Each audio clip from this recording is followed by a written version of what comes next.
మీ కళ్లద్దాలకు శాశ్వత పరిష్కారం కేవలం 9,999 రూపాయల నుండే LASIK surgery American laser eye హాస్పిటల్లో. నేను కాస్త ఎమోషన్ అవుతుంది. ఎందుకంటే మీ జర్నీ మొత్తం తెలుసు. మీరెంత కష్టపడ్డారో తెలుసు. సూపర్. నిజంగా ఈ హ్యాపీ టియర్సే. అయితే మీరు మాట్లాడుతూ యాక్టింగ్ గురించి మాట్లాడారు. సింగిల్ టేక్‌లో చేయాలని చెప్పేసి. అవునవును. దాని ఇంపాక్ట్ చెప్పిన ఒక సందర్భం గురించి ఇప్పుడు మనం మాట్లాడుకుందాం. ఆహా!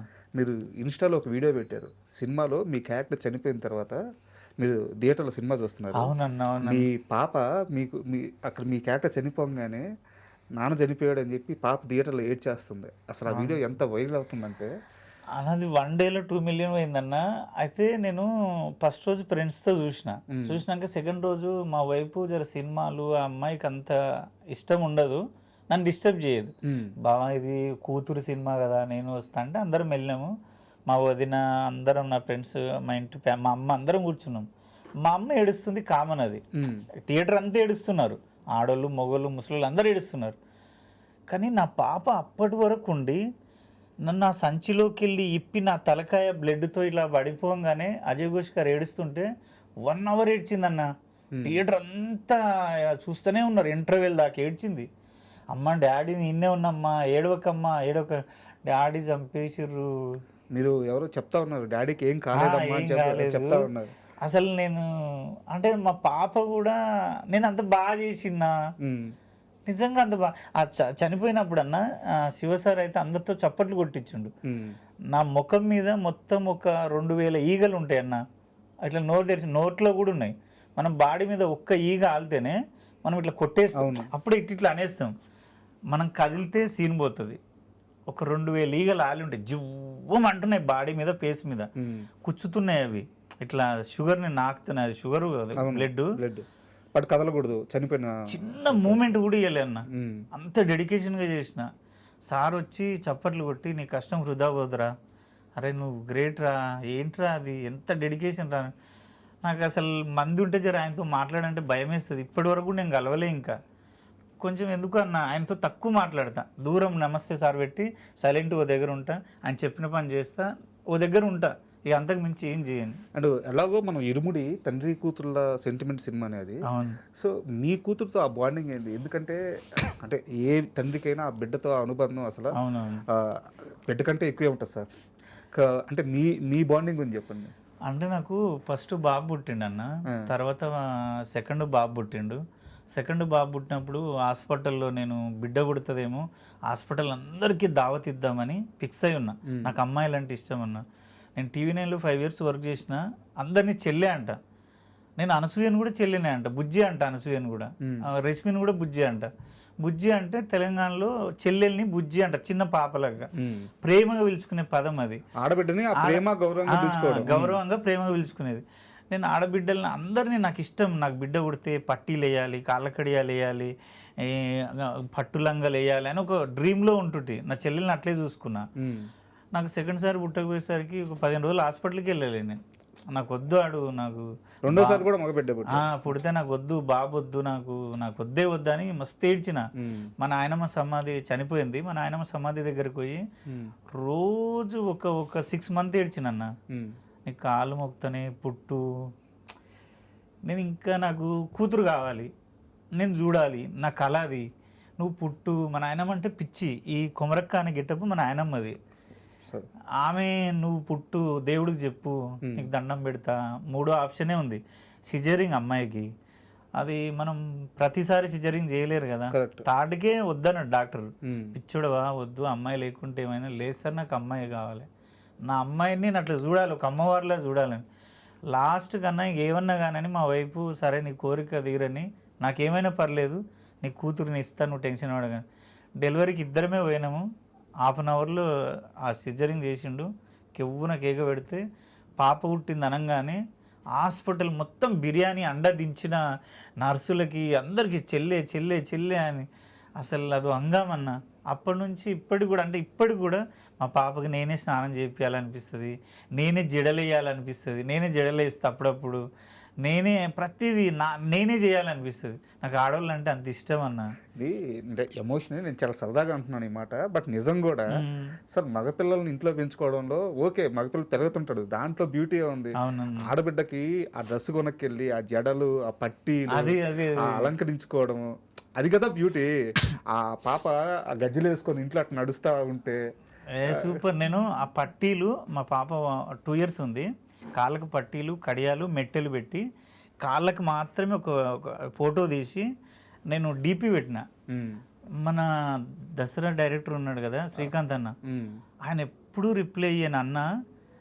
ఆ డీపీ చూసి అరే అదిరిపోయిందన్న, ఎక్కడిది డీపీ అన్నాడు. అంటే అమ్మవారివా ఎక్కడ అంటే లేదన్న నా పాప ఈ కాళ్ళని. అంత బాగుంటుంది అంటే నేను అదే అంటున్నా, ఆడపిల్ల లేని ఇల్లు అదేదో బర్లకుటంలా ఉంటుంది అన్న. తప్పు అనుకోవద్దు. ఎందుకో ఆడపిల్ల ఉంటే ఆ గౌరవం వేరే, ఆ మర్యాద వేరే, హ్యాపీనెస్ వేరే.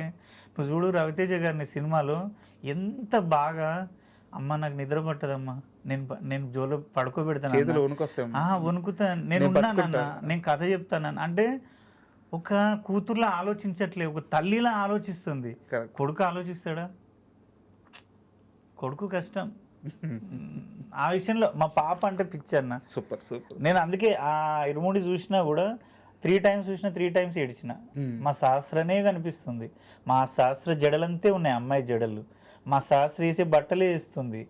నాకు అసలు ఎటు చూసినా శాస్త్రనే కనిపిస్తుంది. ఇరుముడి సినిమాలో బ్యూటీ ఏంటంటే ఇదే. అంటే ఒక ఆడబిడ్డ థియేటర్కి వెళ్ళి సినిమా చూస్తే నాన్న గుర్తొస్తున్నాడు, ఒక తండ్రి థియేటర్కి వెళ్ళి సినిమా చూస్తే తన కూతురు గుర్తొస్తుంది. ఇంతకంటే సినిమా సక్సెస్కి ఏం కావాలి?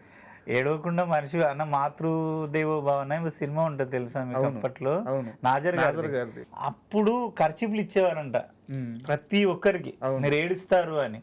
నిజంగా చెప్పిన మళ్ళీ మాతృ అది కనిపిస్తుంది, ఆ సినిమా కనిపిస్తుంది ఇరుముడి. ఏడవకుండా ఎవ్వరు పోవట్లేదన్న, ఎంత కఠినాత్ముడైనా ఏడుస్తున్నాడు. సో ఇది కాసేపు పక్కన పెడితే, అండ్ రవితేజ గారు ఇందాక మాట్లాడినట్టు ఒక పెద్ద మాస్ మహారాజా ఆయన్ని కొట్టాలి, చొక్కా పట్టుకోవాలి, తిట్టాలి. సో ఆయనతో పాటు జర్నీ చేయాలి. సో ఎలా సాగింది ఆయనతో పాటు జర్నీ? ఎలా రిసీవ్ చేసుకున్నాడు మిమ్మల్ని? అంటే ఈ విషయంలో సార్కి నేను ఎంత థ్యాంక్స్ చెప్పినా తక్కువే. ఎందుకంటే అంత పెద్ద హీరో, క్వైట్ ఆపోజిట్ క్యారెక్టరు, 2 ఫైట్లు ఉన్నాయి, వాడెవ్వడు చేసేటోడు ఎవ్వడు, ఇంతకు ఆడు ఫేర్ ఉన్నాడా లేదా అని కనుక్కుంటారు కంపల్సరీ ఖచ్చితంగా. ఎవరైనా పెడితే ఇక లేడీ గెటప్ వేసే గాన్ని ఎందుకు పెడితే వాడు చేస్తాడో చెయ్యడో అసలు అది ఊహించలేడు ఎవరు ఒప్పుకోరు అసలు. అలాంటిది సారు ఎట్లా ఒప్పుకున్నాడో నాకేమనిపించిందంటే, ఆయన లో ప్రొఫైల్ నుంచి వచ్చిండు కాబట్టి అరే మనలాగే వాళ్ళు కష్టపడుతుంటారు, సరే ఒక అవకాశం ఉండని, వీడి జీవితం బాగుపడుతుండొచ్చు అనుకున్నాడు. ఆ దేవుడు ఏమనుకున్నాడో, నిజంగా దేవుడే రవితేజ్ సార్. ఆయన ఆ రోజు ఒకవేళ అసలు డైరెక్టర్ ఒప్పుకున్నా కూడా ఆయన వద్దు, ఎందుకు శివ వద్దు, మంచోని పెట్టు, ఒక ఫేమ్ ఉన్నోని పెట్టు అన్నుంటే ఈరోజు నేను అక్కడ ఉండేటోని. ఎవరేం చేయలేరు అసలు. ఆయన ఒప్పుకోవడము, ఆయన ఫైట్లో కూడా సారు ఫైట్ చేస్తున్నాం కదా, సార్ ఏమనేదంటే ఎంతసేపు ఉన్నా కౌంట్ చూసుకున్నావా, ఓకేనా, నువ్వు అంతా ఓకే, చూపించారా అని. సార్ చూసుకున్నా సార్, నాకు ప్యాక్ అయిపోయి వణికేది, అంటే నేను కౌంట్ చేసుకునేది. సార్ ఇక్కడ వాడు 1 2 3 4 5 ఓకే ఓకే ఓకే, మళ్ళీ రీటేక్ కావద్దు, సార్కి ఇబ్బంది పెట్టొద్దు. మీకు పైగా యాక్షన్ ఇదే కదా ఫస్ట్ టైం ఫైట్లు చేయడం నేను అసలు. సార్ అన్నాడు ముందు ఎక్స్పీరియన్స్ పర్సన్లా చేసినవరా ఫైట్లు అసలు అని. అది ప్యాడ్లు పెట్టుకోలేదు, దెబ్బలు ఆడికి సార్ అయితే చాలాసార్లు తాకినాయి కదా.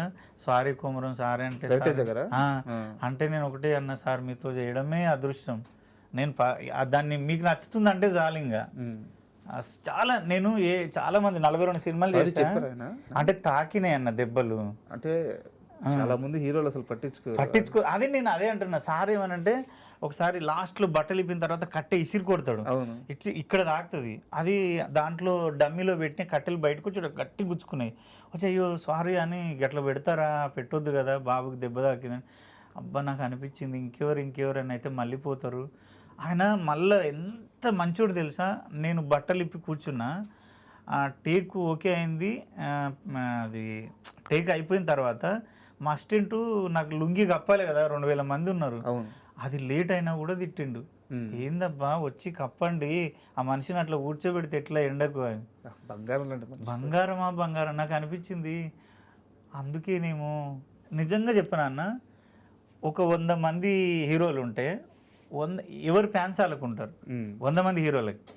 100 మంది హీరోలు కలిసి ఒక హీరోని ఇష్టపడే హీరో అంటే రవితేజ. సూపర్. ప్రతి ఒక్క హీరో ఫ్యాన్స్ రవితేజ గారిని ఇష్టపడతారు. సార్ని ఇష్టపడని మనిషి ఉండడు. అంటే అందరికీ ఇష్టమైన ఫలానా ఒక్కరికి అని ఉండదు ఆయన. ఆ విషయంలో అసలు ఎక్కడైనా చెప్పేది, చూసుకున్నావా సరైన తాకుతుంది, జాగ్రత్త, ఎక్కువ ఇది చేయకు, తాకుతుంది, దెబ్బలు తాకించుకోకు. నాకు అనిపించేది అమ్మా ఎంత, నేను వేరే హీరోలతో చాలామందితో చేసిన, ఎప్పుడన్నా ఏదన్నా అడిగితే నీకు నచ్చినట్టు చేసి అనేటోళ్ళు చెప్పకపోయేది. కేర్ అనేది లేదు, అంటే వాళ్ళ పని వాళ్ళు, మన పని మనం. కానీ సారు పక్కన ఏం జరుగుతుంది, అసిస్టెంట్ అన్నీ ప్రతిదీ గమనించి మరీ చూసుకుంటాడు. And for more videos, Please subscribe to iDream. Please subscribe to iDream. Please subscribe iDream. And please subscribe to iDream. For more videos, subscribe to iDream. please like, share and subscribe to the channel. Congratulations, iDream. Subscribe to iDream. Subscribe to iDream. So subscribe to iDream Media. iDream team అందరికి huge congratulations. Please subscribe iDream Media. Please subscribe to iDream. Subscribe iDream. Please subscribe to iDream. iDream అంటే నా కళల ఛానల్ను subscribe చేసుకున్న నోరు తిరుగుతలేదు, మీరైతే గంట గుర్తు కొట్టండి. For more such videos, please subscribe to iDream. Subscribe to iDream. Please subscribe to iDream. Please subscribe iDream Media. Please do subscribe to iDream. Please subscribe to iDream Media. For best entertainment and information, please subscribe iDream. And don't forget to subscribe to iDream.